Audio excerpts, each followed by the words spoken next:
Angela Merkel's Brexit panic over £80 billion trade surplus forced EU to cave on trade deal.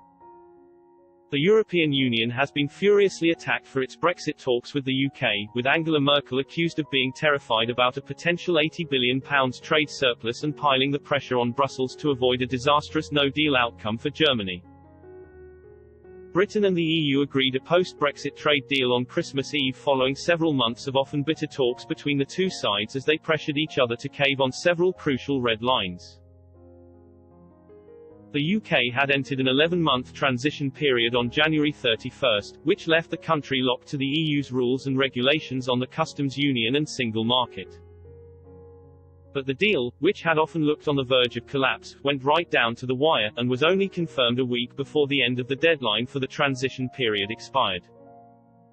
A hard Brexit would have cost the EU as much as €33 billion in annual exports, according to economic research by insurer Allianz in November, with Germany, home to the bloc's biggest economy and fourth largest in the world, among those hit the hardest.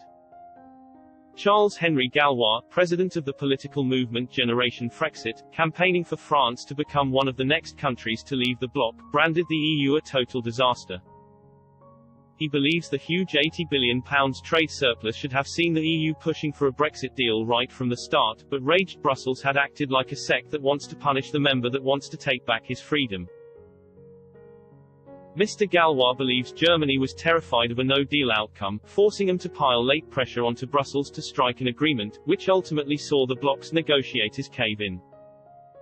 The Generation Frexit president told Express.co.uk, "The EU is a total disaster. The interest of the EU countries from the beginning would have been to have a deal. When you have more than £80 billion as a trade surplus, you try to find a good solution for both parties.